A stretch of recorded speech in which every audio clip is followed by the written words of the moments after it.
Donc bonjour et bienvenue à vous pour cette 10e édition. Hello and welcome to this 10th Festival of Geopolitics, and the theme of this conference is the Americans in Afghanistan, why stay? So I'll present our speaker, Mr. René CAGNAT. Mr. CAGNAT, born in Madagascar in 1942. You went to the Saint-Cyr military school before you became a soldier here in Grenoble. So maybe you're back to a place that you love. Then you stayed in the Soviet Union.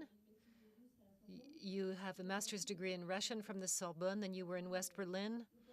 You had the opportunity to work with the American Army while you were with NATO. Then you were assigned to Central Asia from 1994 to 1999.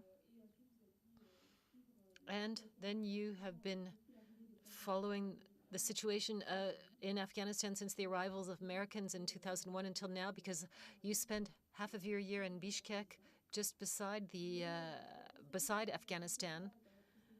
But that would be too simple if that were the only things on your CV. You're an associate researcher at the National Strategy Research Center. You have a PhD from Sciences Po under Hélène Carrière-Darcos.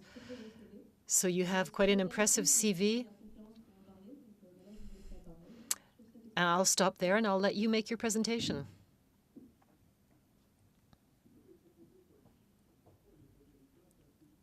I proposed as a title, why are the Americans becoming entrenched in Afghanistan? And now it's why stay? But that's a good summary. Why should they stay? I'll start with a concrete case. The Wuhan, which is the Wuhan corridor. Here's a photo, and then we'll see it on the map. A lot of things have taken place in Wuhan, and they're linked to the problem in Afghanistan. It's really the summary of the intermediate situation of Afghanistan, and that's why I'm going to focus on this region. And you'll see that the Wuhan will come back regularly in my talk.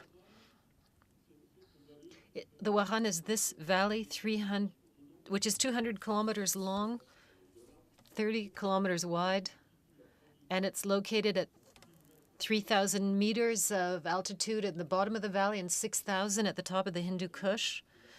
And this valley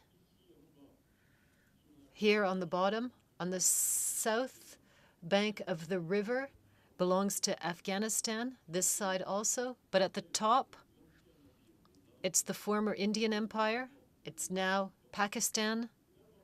Over in the back, behind the mountains, it's China.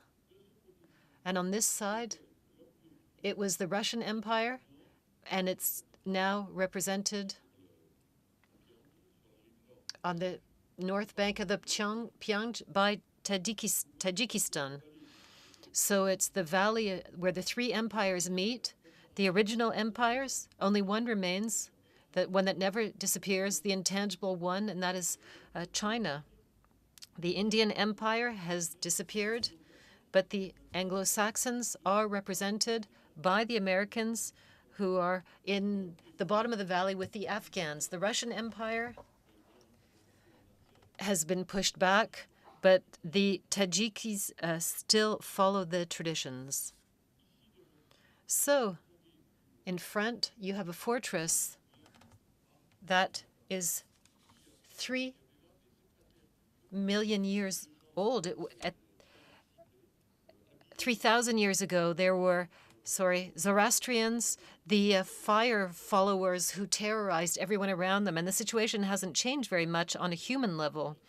This fortress has now been dismantled, and I looked in the Wuhan for another fortress, because it has quite an important geostrategical position, and I couldn't find it.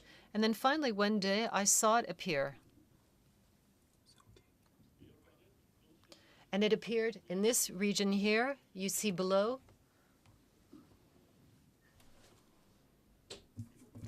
And here it is. It's an American Army compound, a small fortress. It was built by the Americans for the Afghans. But as soon as there's a tension in the area, the Americans come back by helicopter. It's a post that's on the map at the entrance to the Wuhan.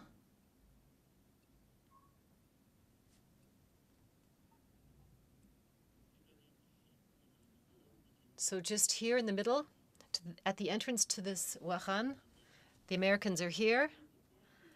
And I was wondering why they set up here. It's quite clear now, though. You have the Tajik to the north, the Pakistanis to the south, who work with the Chinese to build a camp at the extremity of the Wuhan on the Tajik side to intercept the returnees from Iraq, from Syria in particular. The jihadis of Uyghur origin, they're a Xinjiang minority who want to come back, and the Chinese want to intercept them. And also in this corridor, there's intense drug trafficking towards China. So this post at the entry, if you look at what was going on, and this Afghani American outpost, but it wasn't a defense for China. On the other side, you see this defense, but the Afghan-American presence at the entrance to the Wuhan gets in the way of Chinese action. They currently want to penetrate into the Wuhan and into Afghanistan. And this barrier that exists into the Wuhan exists throughout Afghanistan if the Americans stay. And they should probably stay at least until 2020. If there was an understanding with the Taliban, this agreement would maintain an American presence that's more or less unofficial, more unofficial than official, that would allow them to continue to carry out the necessary actions. I apologize because of the translation. I'm obliged to read a bit. I'll read slowly because of the translation. We don't know why we're in Afghanistan. How can we win in these conditions? This is what an American non-commissioned officer admitted in the field. So how can we win in these conditions? In this context, my answers to the question, why are the Americans becoming entrenched, could really shed light on this question. So I'm going to look at the why by using the Russian language that I was lucky enough to study. The Russians break down the idea of why into 3 words. Firstly, uchevu, which is a historic approach. So based on what? Why are the Americans doing this? What is the reason? It's the projection into the past. Then there's почему, which is more current, our normal why, synthetic, mostly linked to the present and its problems. Why are they doing this? What immediate reasons are they focusing on? And finally, the zачем, which is a more geopolitical question. And my presentation will essentially focus on zачем. So what is the end goal? And this time we project ourselves into the future, what is the more or less long-term goal for becoming entrenched in Afghanistan? So I will try to answer these questions. Firstly, uchevu, based on what? I'll go quickly. After September 11, 2001, there was revenge. This well-justified revenge from the Americans. But that's history, and I won't focus on that. I'm going to develop the will for global domination that the Americans have, and they've had this intention for more than a century. They still consider themselves as a global hyperpower, a universal power, and no region in the world must escape the vigilance of their observation missiles, their war fleets, their intelligence services, and the more than 800 I said more than 800 American military bases positioned in the four corners of the world. In Afghanistan, the Americans have little by little perceived that this part of the world, Afghanistan, was becoming a type of bastion. So this is the north side of this bastion, where in Afghanistan, from bottom to top, the elevation is more than 3,000 meters on this mountain. So Afghanistan, and I know that the people from Grenoble will understand this, it's like the Vercors. It's the Vercors of the resistance. It's the Vercors of isolation. That's how we can picture Afghanistan, even if to the south it's not a mountainous region. It's a country that's barricaded and that dominates a region of very high strategic importance. It's the tinderbox of Central Asia. So remember this map. It's very geopolitical. And for me, it's really the expression of my research. In the middle, you have the gray zone, the 5 republics that were created after the fall of the former Soviet Union. And you have Afghanistan in green. And in the red zone, Xinjiang, which is part of Central Asia, but that was recovered as a colony by China. And this for more than 2,000 years now, which changes the context of colonization. So this encircling in red represents all of the nuclear powers that surround Central Asia. Russia to the north, China to the east, with Xinjiang, Pakistan and India, the brothers who are enemies, who both have nuclear weapons. And if one day a nuclear war started, I unfortunately would see it starting in the Indian Peninsula. Don't forget that Pakistan has the Islamic bomb. The Saudis helped finance Pakistan to develop this bomb. It's called the Islamic bomb, and I think that's very important. Iran does not yet have an atomic bomb, as you know. I say for the time being. I hope they never will. But the Iranians are stubborn, intelligent. They already had a state and a diplomacy when we were still living in the forests. These people are very evolved, very subtle, and all of the diplomats that have to work with them agree about that. So Iran is in pink because it's a nuclear candidate. So you see how Central Asia is surrounded. And throughout this presentation, I'll try to talk about the future of Central Asia and what is threatening this region. And you'll see that it is very threatened indeed.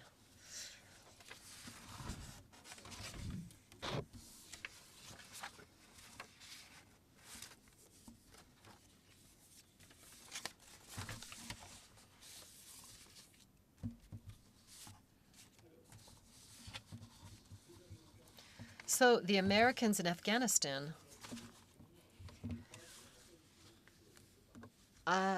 they don't want to leave. In Afghanistan, they're 1,500 kilometers from the Persian Gulf. Hidden here. It's very close. This Persian Gulf with its enormous energy resources. We're only 1,000 kilometers from the energy basin of the Caspian Sea and Amu Darya, that we're less familiar with.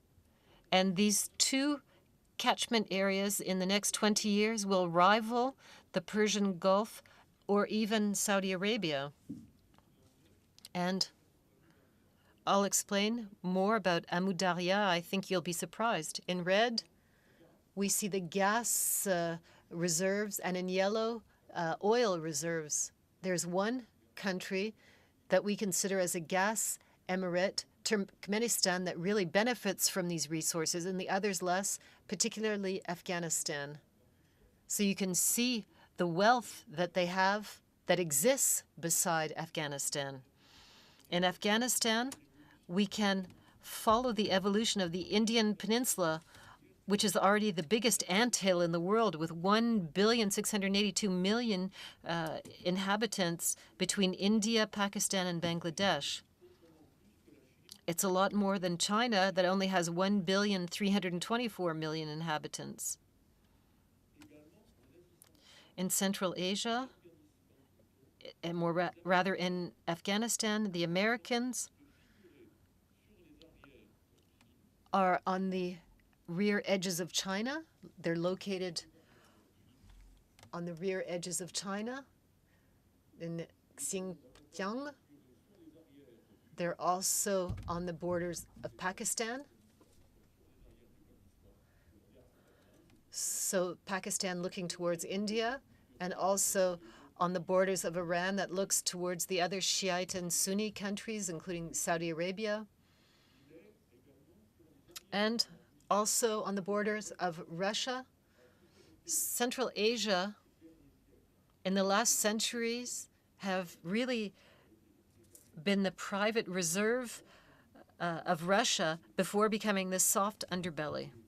Extremely vulnerable now. So that makes the Russians very vulnerable to have an enemy located in Afghanistan and more generally in Central Asia.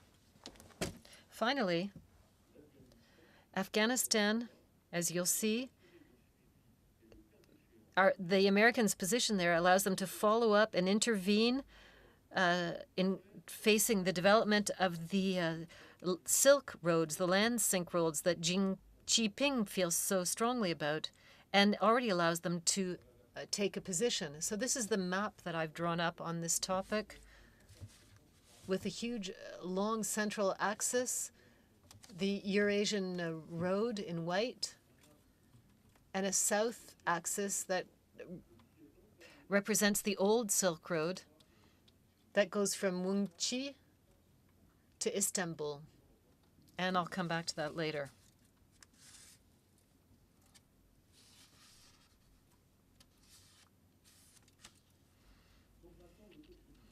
Now the Pochimu. That's the current Y. For some journalists, the revenues and the consequences on the adversary of drug trafficking would be one of the origins of the continuing American presence. I can't believe, like others, that the Americans are continually and systematically playing with and trafficking Afghani drugs and finding a reason to stay in the country would be so degrading for them. In a book that will appear in the Édition du Cerf on Central Asia and Afghanistan, I underscore and try to prove that these allegations are based on no tangible proof. In the past, in Vietnam, for example, there was a collusion with the drug lords by certain American services. That's obvious, but in Afghanistan, that's not true. Only rumors. The Americans have spent, during this last war, $8 billion to eradicate poppy. At the same time, would they promote this culture and draw profit from it? So the U.S. drug addicts are moving away from cocaine for heroin, and heroin causes the death of more than 50,000 people every year in the U.S. So in these conditions, why would they favor this drug? And in November 20th, 2017, the American aviation finally bombarded the Afghan heroin labs, destroying roughly a dozen out of 500. So at the 2016 Ashraf Ghani declaration, if we had started by bombing the drug lords, the Afghan problem would have been solved for a long time now.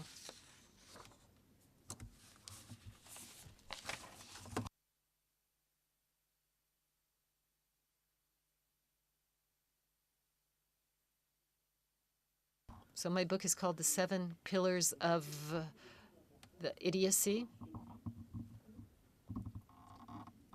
And the seventh, I say that we have to bombard the drug labs. and they only started doing it 15 years later. If we had started by bombarding the drug lords, the problem would have been solved a long time ago. In this book, 15 November 2001, 1 month after the drama in New York, I wrote an article in the Figaro magazine. It's called President Bush's Jihad. And in it, I present what's going to happen. And I wasn't wrong about anything. And the Figaro editors retained 2 points. The U.S. military intervention is present, and based on drug money, the Pashtun will maintain themselves in a sanctuary, and they will act as the justice force for Islam. I wrote this in 2001.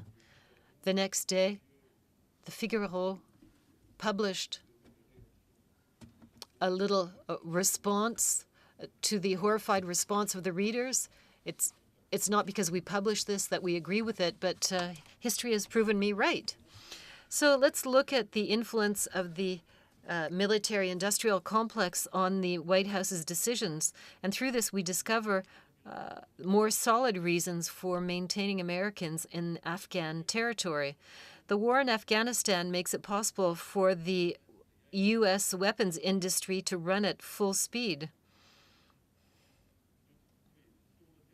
to find on the Afghan land fields and opportunities for experiment, to study on the field the evolutions of the subversive war and terrorism and countermeasures that can be set up to fight against them, notably on the technical field. And the conflict has allowed considerable progress in the field of phone tapping, satellite observation, drones, and the military-industrial complex has now become a drug addict with the war in Afghanistan. So the U.S. and China are also influenced by the resources in Afghanistan that are complementary to theirs, particularly for rare earth, and also because these resources are very close to them. So China has tried to intervene, has tried to invest, particularly in copper mines in Inha, but they're all closed down and nothing's working anymore. But the Chinese are motivated to get their hands on these raw materials, and they continue to intervene in Afghanistan, and particularly in the Wuhan. So joint patrolling activities on the borders with China and Tajikistan. So the Ghani is to the north of the Wuhan, and we're seeing a military presence there to try to fight against Uyghur terrorism. I have to underscore, and this is important, given all the mistakes that the Americans have made in Afghanistan, the Chinese approach is a very intelligent one. In the Wuhan, where it's a very cold place, where people are quite poor, when they arrive, they distribute to the population warm clothes and provisions. That's exactly what you want to do, what you need to do when you want to work on soft power and foster your setting up. So as I explained at the beginning of the conference, the American presence is a real bother for the Chinese projects. So is Washington keeping a trump card for future negotiations? Trump and Ghani, in any case, during their meeting in Washington on September 22nd, 2017, talked about the way in which American companies can help Afghanistan develop its rare earth resources and minerals. So the ways in which American companies can help Afghanistan develop its rare earth and mineral resources. They agreed on the fact that such initiatives could help America develop materials of critical importance for its national security while fostering the growth of the Afghan economy. And now we're going to look at the future, a more distant future. So let's talk about Zachem. To what end? To what end are the Americans entrenching themselves in Afghanistan? And a subsidiary question, what is the real objective of the Chinese by creating these land silk roads?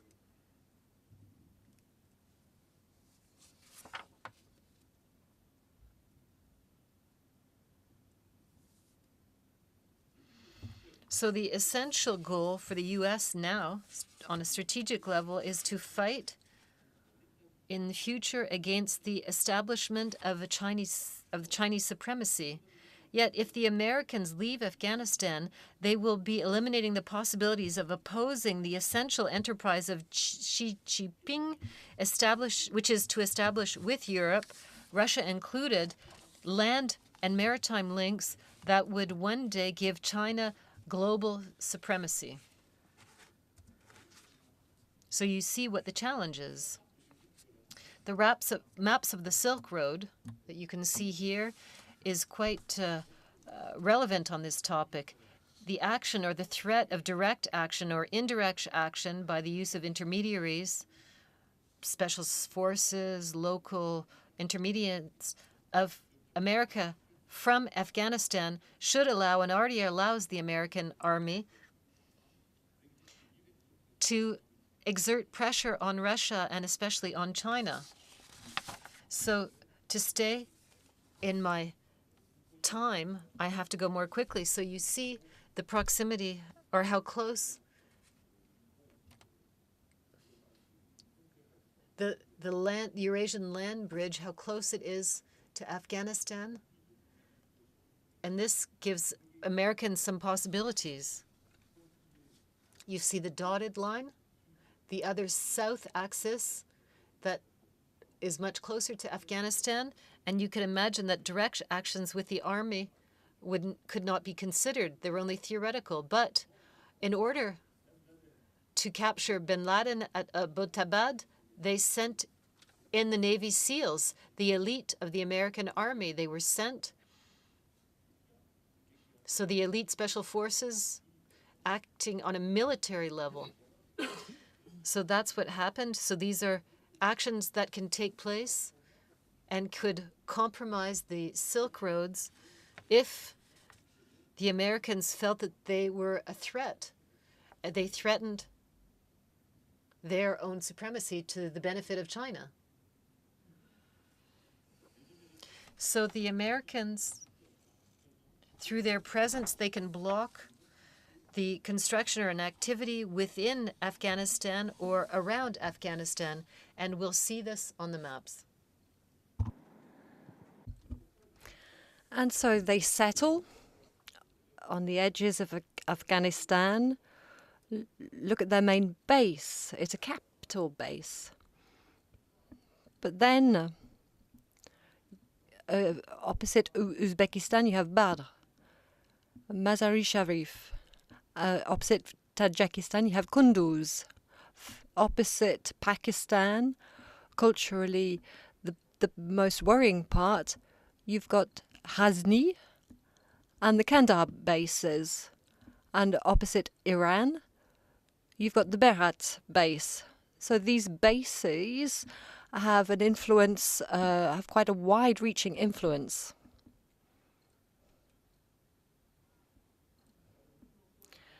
So we're only at the beginning of the setting up of these railway links and roads. Here we're 100 kilometers from Kurog.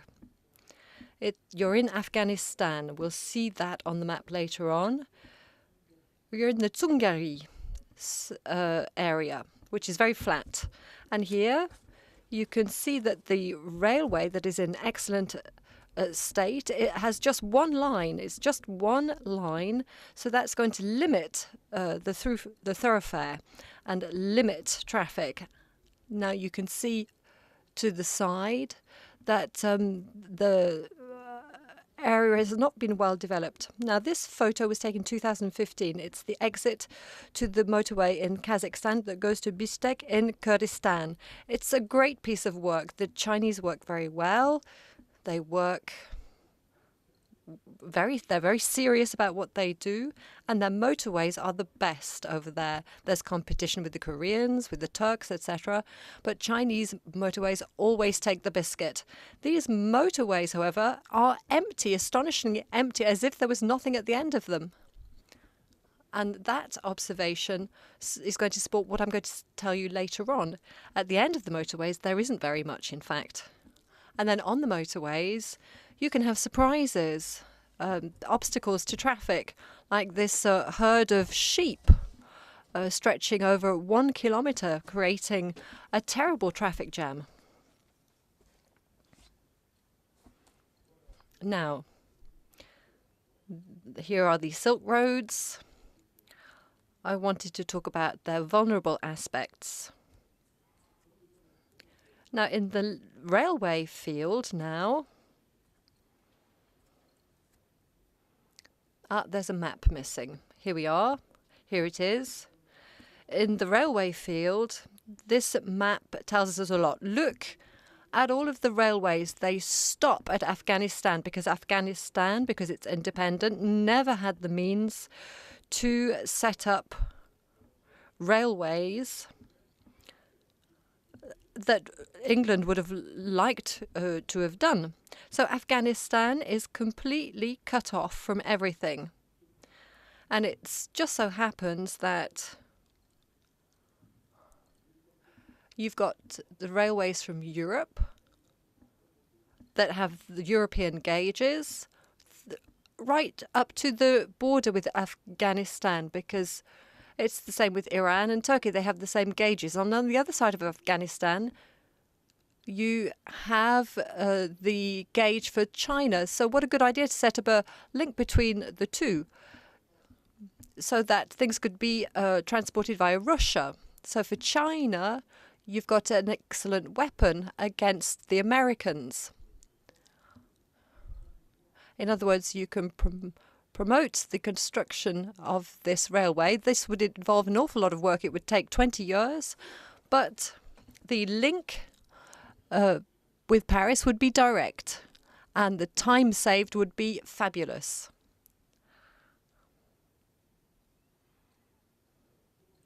Now let me just go backwards and talk about the corridors.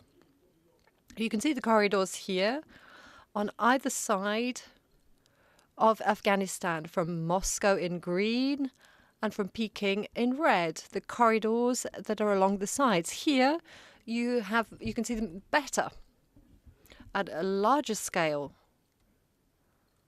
And you can see that in relation to Afghanistan, there is a high level of vulnerability.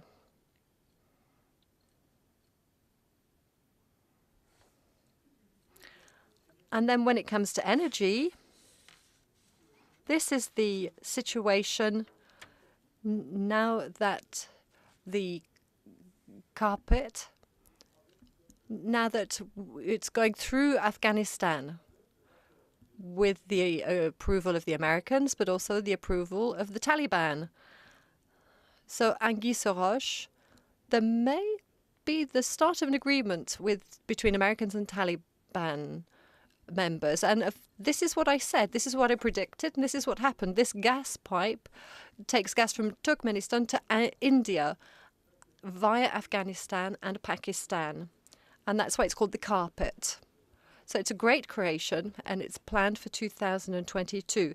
It's as if we were there already. Now I'm going to question the new Silk Roads. The Chinese are trying to reduce the costs, to increase the influence of the land routes, and they're trying to rival with maritime routes. But that cannot happen. Only for fast delivery of equipment that's not very weighty and not very expensive, for example, notebooks. So it will take 15 to 20 days to have a notebook via land. But via boat, it would take more than 40 days. But for the rest, railways cannot fight against the maritime routes because of the climate. There are very few clients from Europe and China, and the container ships are much better today, much better than the container trains. Here's the calculation made by Paul-Henri Ravier, who is in the audience with us today. Only one standard container ship or train on the Asia-Europe line can carry 8,000 containers, 12 meters long.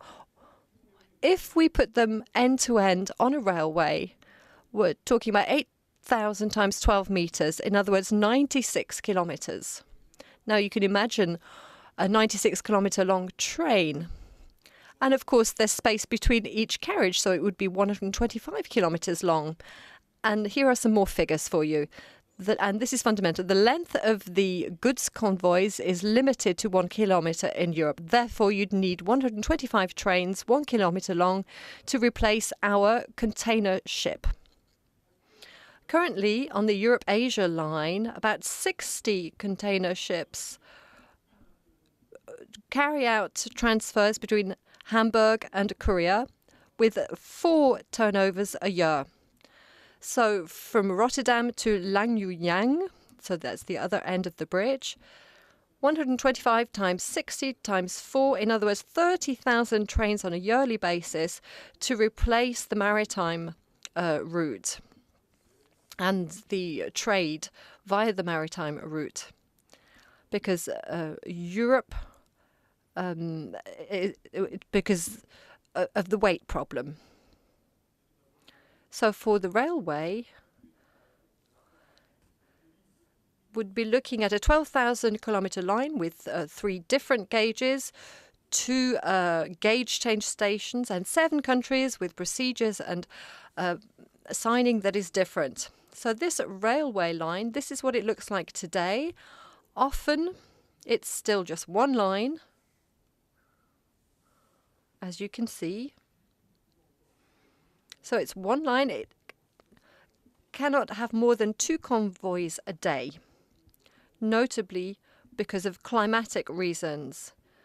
With a difficult climate, we'd go down to 600 a year instead of the 30,000 required. In other words, a capacity that it represents 2% of the current tonnage that has to be transported. You can see that the land route, therefore, only represents 2%. The Chinese have obviously done the calculation, the Americans too. They're all aware of the railway limits. As for the road, the best motorways, even if there were more of them, if there were tens of millions of container trucks, the price would be would put people off, and we'd only be dealing with 10% of the tonnage. So 90% would be covered by the maritime route. Now, with respect to these land routes, the same calculation for railways can be carried out, and the result is just as bad. So there's a problem in terms of the commercial credibility of these land routes. And this brings us to the heart of the matter, especially compared to the maritime route, calling into question the economic reliability of such routes. The creation by the Chinese of a road alongside the railway does not seem to be profitable, but Xi Jinping is talking about it. But the land route will never be able to rival with the maritime route. It will just be a backup route at most. Now, obviously, the great Chinese motorways are not only created for an economic and commercial purpose, they're also created so that the Chinese can progressively take over economically, militarily, and strategically in the future, at some point in the future. So with these land routes, they are hoping to organize the recovery of things from Afghanistan and Central Asia. So America, by far, just like Russia, cannot admit this Chinese control. There are many young people in the room today. This will be the problem of your generation between now and 10 years' time or 20 years' time. So if the Americans, if they're still in Afghanistan, there will have to be a Russian alliance. So this brings me to two conclusions. The Chinese-Russian agreement is condemned. And the Chinese and Russian agreement, Central Asia's independence depends on this. So we've got these terrible calculations, but there's also the demographic potential of Afghanistan. This will take us down one or another road, and we're already seeing this today. Now, to conclude, for America, staying in Afghanistan, leaving it, it's about being or not being. Leaving Afghanistan would mean that the United States would have to renounce, give up this key area of control, of world control. If they stay, and this seems to be the case, can we not suggest that they might become what they were in the 40s and 50s? In other words, a moral force. To illustrate this fact, let me take the example of two photos taken in Gondor, Badastan in 2013. This photo, I took it from a promontory in Tajikistan. It dominates Afghanistan. I was looking down and I saw these women in their burqas and they were going home to their village with their children. 1 kilometer further on, I'd gone down into the valley once more. This is what I could see, whereas people belong to the same religion. The Sunnis or the Ismailians, they belong to the same religion, they belong to the same race, they belong to the same families, but they're on either side of the border. And this is what the young girls look like on the road.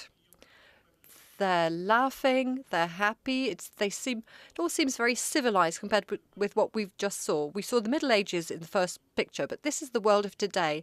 So what's happened in Tajikistan? Well, 73 years ago, Russia started to occupy the country. They imposed a European model. They said that women had to be dressed like European women or in a moderately Afghan style. And this is the result. Now, what I hope is that the Americans managed to obtain the same result in Afghanistan by organizing a defense of women's condition in Afghanistan. Organizations are dealing with this, but unfortunately there are far fewer today than there were. And the Americans seem to have given up on the idea. But they need to come back to this idea, and they need to come back to the idea of defending women in Afghanistan. I consider that the success of the United States in the 21st century will require a return of American society to moral discipline, to the American ideal of freedom, respect of human beings, starting with women. Thank you. Donc, merci beaucoup à vous, Monsieur CAGNAT. Thank you very much, Mr. CAGNAT. We're now going to move on to questions. If you have any questions, please raise your hand and please speak into the microphone. I'm sorry, we need a microphone.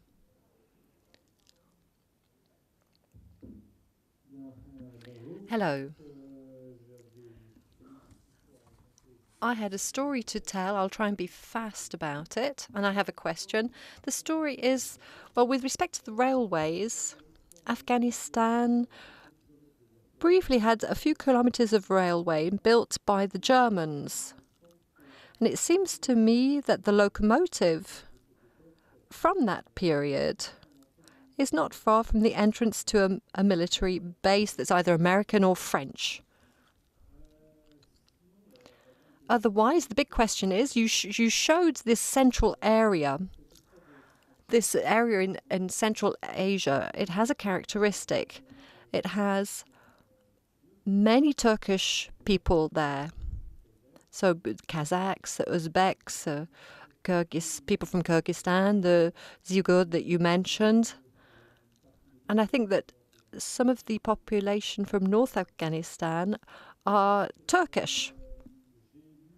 So I've read quite a few things about this population. Turkey, for example, I've read that Turkey divided up this space. Can you tell us a bit more about the reality of the situation? So with respect to the presence of Turks in Central Asia and Afghanistan and the way this might be used by the Turks. Is that what you mean with your question? Yes, that's right. Well, just to answer your opening remark, there were 2 small lines created, indeed, but they never had a big economic impact. They had a marginal impact. Now, coming back to the Turkish question. So they went via Central Asia and ended up in Anatolia. And they kept in contact with people, and even secret contacts, because there were religious secret societies that were created in Central Asia and settled in Turkey, where they continued to exist throughout the Soviet period, and then they went back to recolonize Central Asia. The Turks, nevertheless, had a big problem with Central Asia when they came back. They arrived with their usual habits, and Central Asia was much more honest, and they basically pulled the wool over their eyes. They were corrupt, and things went very badly. Things went very badly, and the Turks are still suffering from that. These Turks are very different. They mustn't be confused.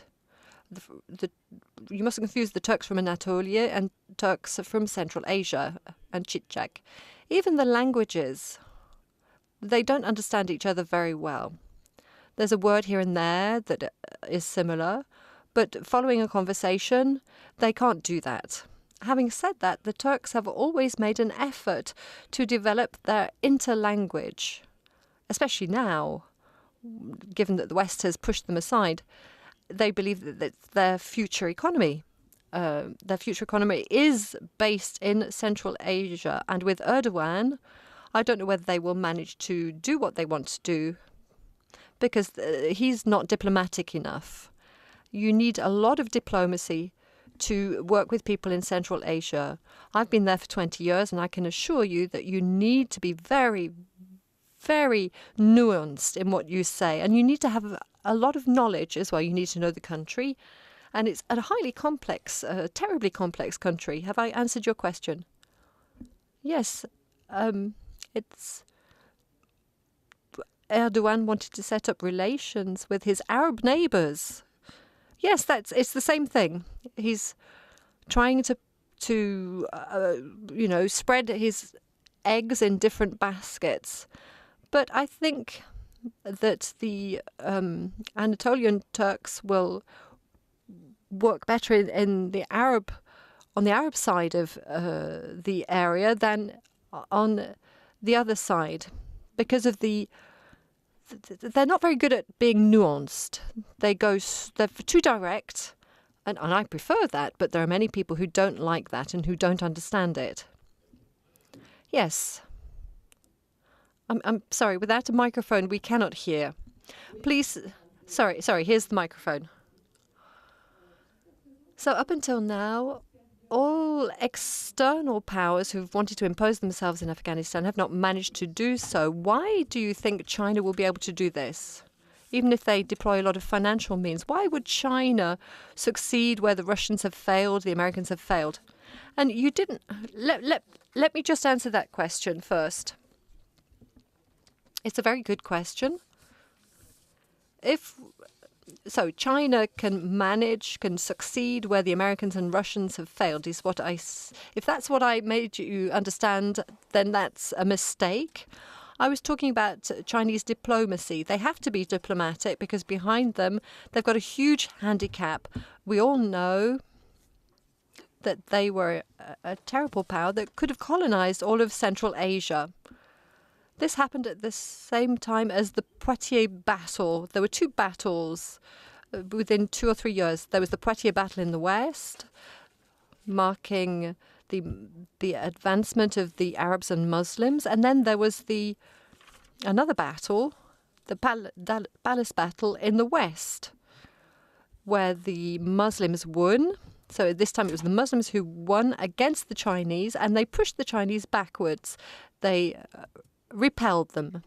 And the Chinese occupied the Xinjiang, they ruled with an iron fist. The people from Xinjiang are the cousins of people in Central Asia. And what happened? Well, they know what happened in Central Asia. Central Asia perceived this iron fist of the Chinese, felt it much more than anything else. And the Chinese handicap is bigger than the American handicap or the Russian handicap, because the Russians have assimilated with Central Asia. How many Russians have I met who look like they come from Central Asia, who look like they belong to that kind of civilization? There's really been a colonization, a deep-rooted colonization. There have been problems, of course, because the Russians are also very direct. All colonizers have to be direct, have to be harsh, and the situation was difficult from time to time. But there was a start of success. I mean, I showed you what the young girls looked like. This is one of the results of their colonization. And to do this in Afghanistan, it's going to take decades, if not centuries. Have I answered your question? Yes, you have. I had another question, and that is with respect to the interior policy. Can you, from the outside, we feel that the country is corrupted by the mafia, by people working with drugs, and then you have the jihadists who arrived 2 years ago. So we're creating terrible instability. Can you describe the situation to us? What does this mean for the country?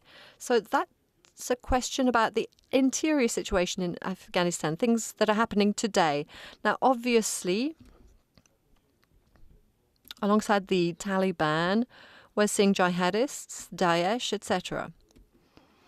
To begin with, they got on. They got on together, and their results were quite good. And then they started shooting at each other, and things became very serious. The Daesh people are often Taliban people who've been turned against their origins.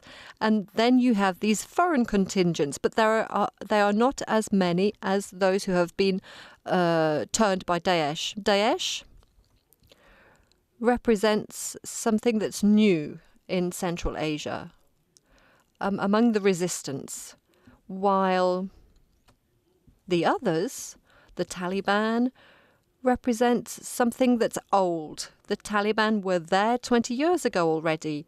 They were there 20 years ago, even longer than that, 25 years ago.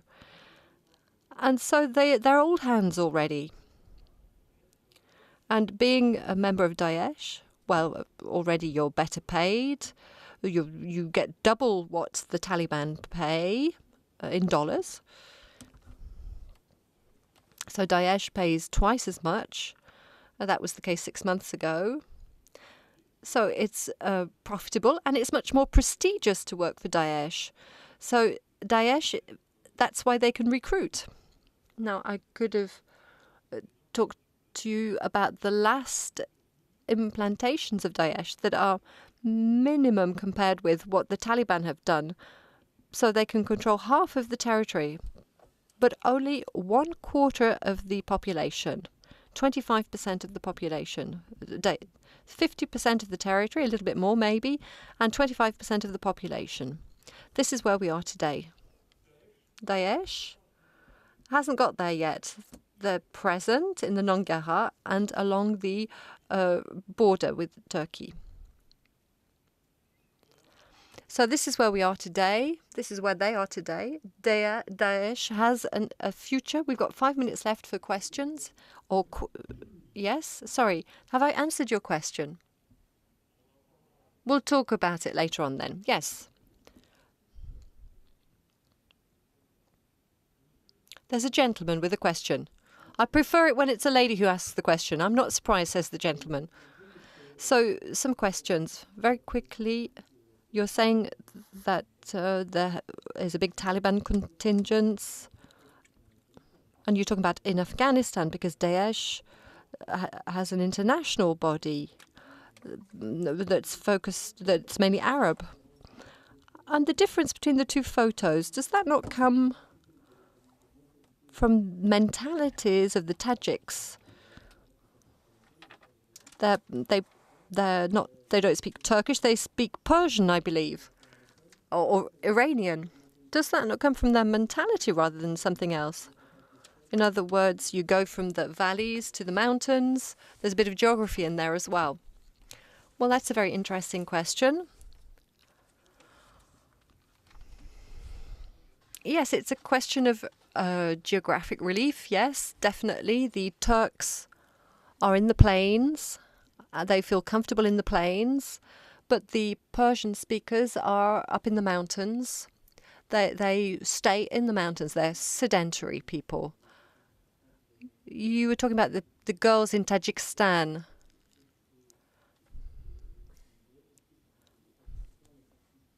Isn't Tajikistan flatter than Afghanistan? So it's easier for the Russians, for the populations to mix. Isn't that the case? What's your question exactly, please? The differences between the women wearing burqas and the young girls, doesn't that come from that fact as well? The fact that they come from different geographic areas? No. Those photos, I took them in a very mountainous region on the Badashan side in Afghanistan, but also on the Tajikistan side. On both sides, you've got mountains that go up to as high as 5,500 meters. It's very, very mountainous, craggy. I said that if you are from here, you would recognize the mountainous area. It's like the Vercors. You've got the mountain going up and then going down into the valley. It's the most fabulous mountain region that I've seen. I've been over it in an aeroplane. It's absolutely amazing to see the ravines. But the photo that you took of the women wearing burqas, you used a zoom with your camera. Yes, I was on a promontory, and I took a photo of the people who were on the other side of the river and who were going up. See? This will be the last question. Yes, hello. I wanted to know how the American presence is perceived by the local population in Afghanistan.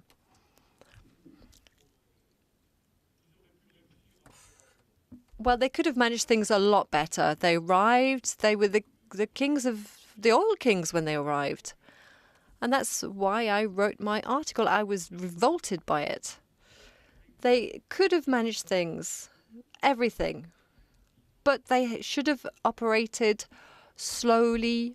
They should have talked with the elders. They should have gathered information. If they had to bomb, they should have done it in the right way. They should have targeted the drug labs. In fact, it took them 20 years to prepare their bombing operations. And when they did arrive, they bombed all over the place. They bombed everywhere. And it was terrible. With victims, many victims in the field. So they turned the Afghans against them. When a new airplane arrives, when new people arrive, they are received with hospitality. And then the clamp gets tighter. If you don't observe these rules, these hospitality rules, then it's difficult to undo the clamp. And this is what's happening today with the Americans. They're entrenched in Afghanistan. They can't get out. And that's probably why they're staying there. So we mustn't forget that. Have I answered your question? Thank you very much.